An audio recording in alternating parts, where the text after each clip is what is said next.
Innal hamdalillah nahmaduhu wa nasta'inuhu wa nastaghfiruh wa na'udzu billahi min shururi anfusina wa min sayyiati a'malina. May yahdihillahu fala mudilla lahu wa may yudlil fala hadiyalah. Asyhadu an la ilaha illallah wahdahu la syarika lah wa asyhadu anna Muhammadan abduhu wa rasuluh. Allahumma salli wa sallim ala Muhammadin wa ala alihi wa ashabihi ajmain, amma ba'd. Faya ibadallah, usikum wa iyaya bitaqwallah, faqad fazal muttaqun. A'udzu billahi minasy syaithanir rajim. Ya ayyuhalladzina amanu dkhulu fis silmi kaffah wa la tattabi'u khutuwatis syaitan innahu lakum aduwwum mubin.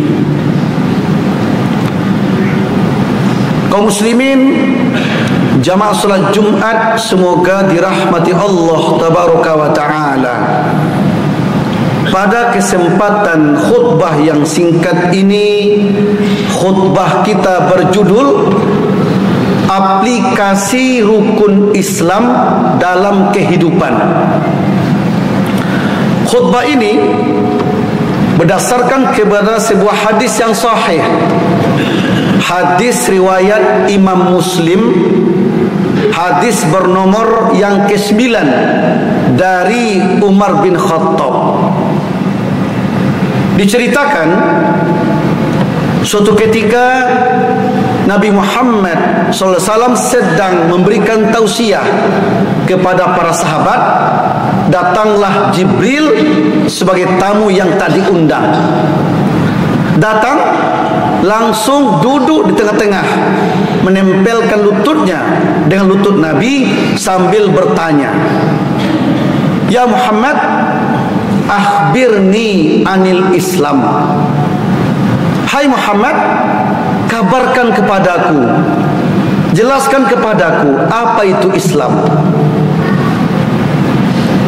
Nabi menjawab, Islam itu, kata Nabi, antashhada an la ilaha illallah wa anna Muhammadar Rasulullah wa tuqimas shalah wa tu'tiyaz zakah wa tasumu ramadan wa tahujjal baita in istata'ta ilaihi sabila.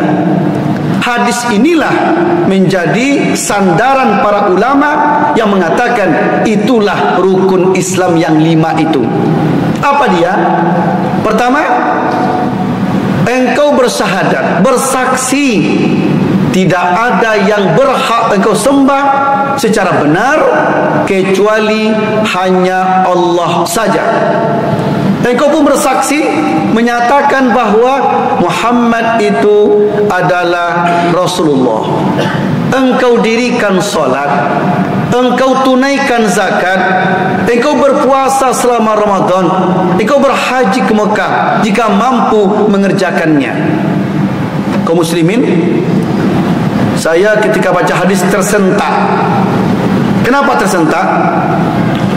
Dinyatakan 5 rukun Islam ini, yang 3 itu wajib setiap muslim. Kalau sengaja meninggalkan 1 di antaranya, darahnya halal darahnya, hilang kehormatannya sebagai muslim. Yang 2 lagi wajib tapi bersyarat, kalau mampu. Tidak mampu, gugur kewajibannya. Mana yang 3 itu? Syahadat, salat, puasa. Yang 2 zakat dan haji. Sebelum kita aplikasikan dalam hidup kita rukun Islam ini, perlu kita pahami dulu apa tujuan yang 5 rukun ini.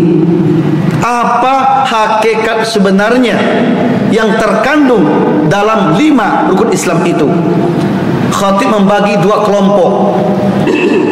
Kelompok pertama yaitu kelompok tauhid, akidah, keyakinan. Itulah rukun yang pertama, yang syahadat itu. Artinya umat Islam wajib lurus dan benar keyakinannya. Jangan sampai menyimpang kemana-mana. Keyakinan yang benar, akidah tauhid, mengesahkan Allah, bebas dari kesyirikan apapun, bebas dari keyakinan apapun. Keyakinannya, imannya berlandaskan Al-Quran dan Sunnah. Ini kelompok pertama, wajib bertauhid, esahkan Allah. Kelompok kedua, yang 4 rukun lagi: solat, puasa, zakat, haji. 4 ini disebut dengan peribadatan. Kalau 1 akidah, yang 4 peribadatan. Yang 1 pondasi, yang 4 adalah tiangnya. Lalu apa tujuan 4 itu? Pertama, solat. Apa tujuannya?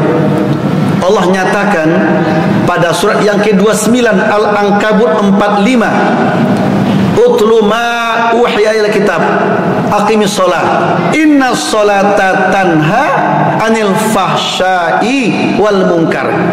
Hai Muhammad, bacalah olehmu Al-Quran, baca Quran itu dan dirikan solat.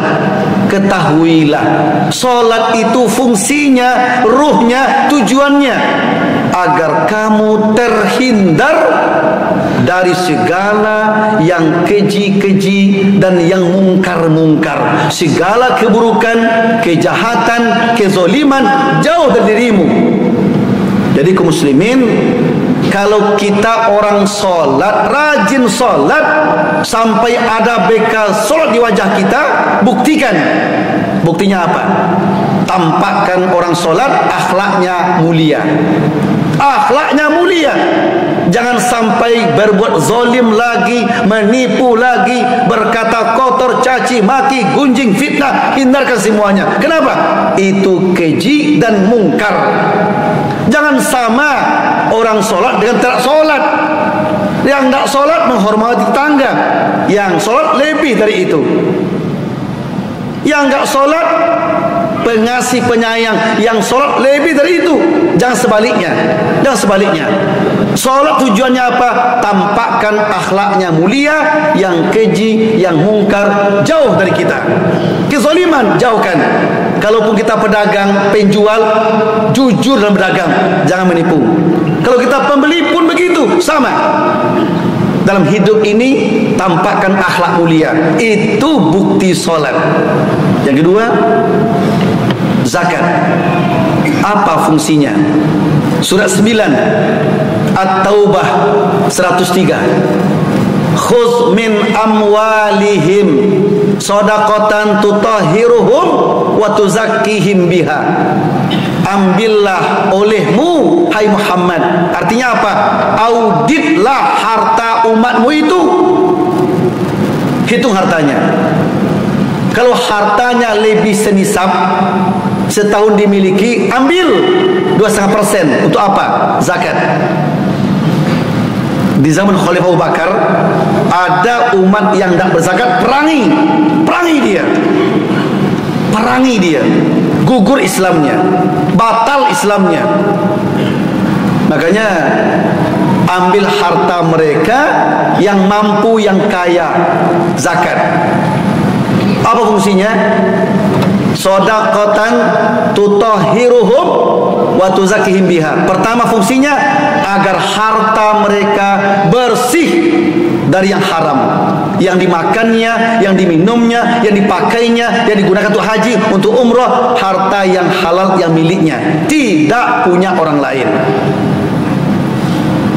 Hartanya bersih. Itu fungsi zakat.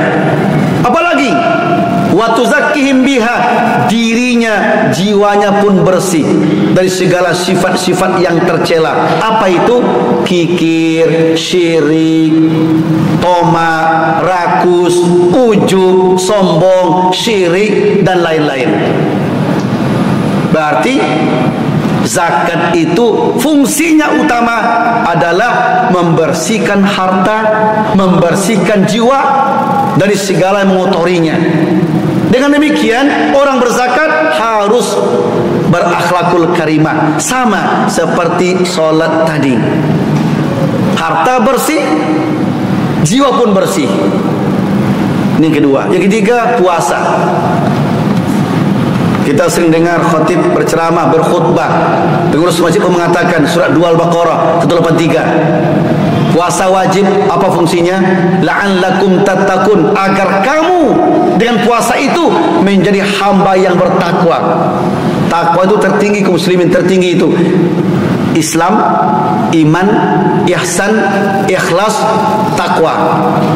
Muslim, mukmin, muhsin, mukhlis, muttaqin, tertinggi itu. Jabatan tertinggi itu takwa, muttaqin orangnya. Diraih dengan puasa. Apa makna lain takwa itu? Dalam sebuah hadis yang sahih, hadis riwayat Imam Bukhari nomor 1905 dan Muslim nomor 1400 dari Abu Hurairah. Apa kata Nabi?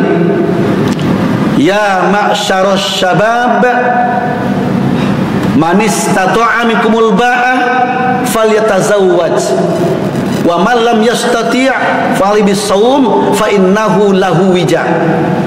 Wahai para pemuda, khatib tambahkan, termasuk juga duda-duda, ya, para pemuda, bujangan, para duda, tapi mampu lahir, mampu batin, jasmani, rohani, menikahlah. Nabi perintah untuk menikah. Jangan berlama membujang, jangan berlama menduda. Khawatir pintu dosa masuk, khawatir dosa terbuat. Tapi kalau nggak mampu, ya boleh nggak menikah, tapi ganti dengan puasa. Kok puasa penggantinya?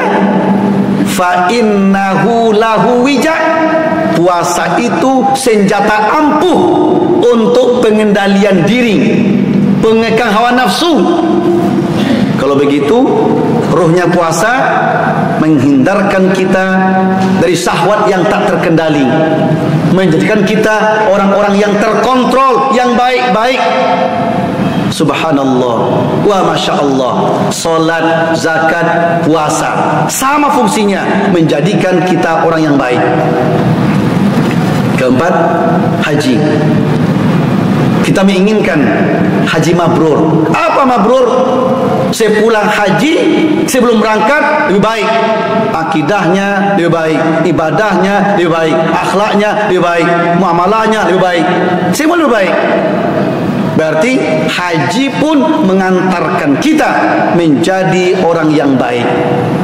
Dengan demikian, 5 rukun Islam ini: 1. Benarkan akidahmu, benarkan tauhidmu, jauhkan kesyirikan. 2. Benarkan peribadatanmu yang buahnya akhlak yang mulia. Kalau begitu, lahirnya baik, batinnya bagus, akidahnya benar, ibadahnya betul. Hasilnya apa? Hasilnya melahirkan akhlak yang mulia. Bagus hablum minan nasnya. Islam itu mulia, umatnya harus mulia dan muliakan orang lain.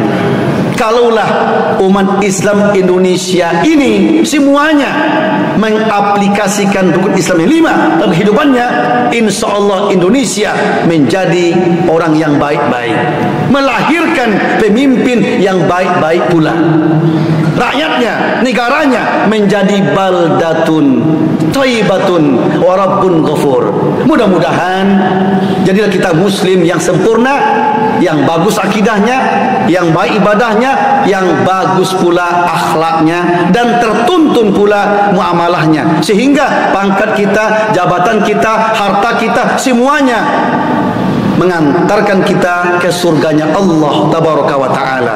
Bersama di dunia ini kita, bersama pula ke surganya Allah, bertemu dengannya, melihat wajah Allah tabaraka wa ta'ala. Amin ya mujib ajibas sa'ilin fa'tabiru la'allakum turhamun.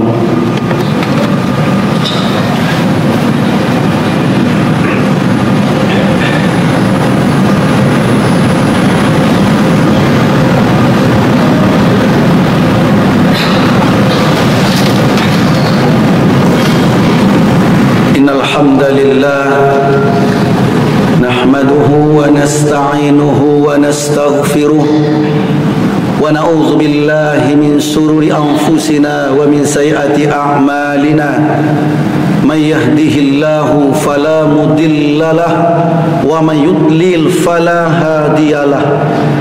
Asyhadu an la ilaha illallah wahdahu la syarikalah wa asyhadu anna Muhammadan abduhu wa rasuluh. Allahumma salli wa sallim ala Muhammadin wa ala alihi wa ashabihi ajmain, amma ba'd. Faya ibadallah, usikum wa iyaya bitaqwallah, faqad fazal muttaqun. A'udzu billahi minasy syaithanir rajim. Bismillahirrahmanirrahim. Wal asri innal insana lafi khusrin illa alladzina amanu wa 'amilus shalihat wa tawasaw bil haqq wa tawasaw bis sabr. Allahumma salli wa sallim ala Muhammadin wa ala alihi wa ashabihi ajmain. Allahumma ufir lil muslimina wal muslimat wal mu'minina wal mu'minat al ahya'i minhum wal amwat innaka sami'un qaribun mujibu da'wat wa ya qadiyal hajat. Allahumma afina fi badanina, Allahumma afina fi sam'ina, Allahumma afina fi basarina, Allahumma inna nas'aluka al-huda wat-tuqa wal-afafa wal-ghina. Rabbana hab lana min azwajina wa dhurriyyatina qurrata a'yun waj'alna lil muttaqina imama. Rabbana atina fid dunya hasanah wa fil akhirati hasanah wa qina adzaban nar. Subhana rabbika rabbil izzati amma yasifun, wassalamu alal mursalin walhamdulillahi rabbil alamin.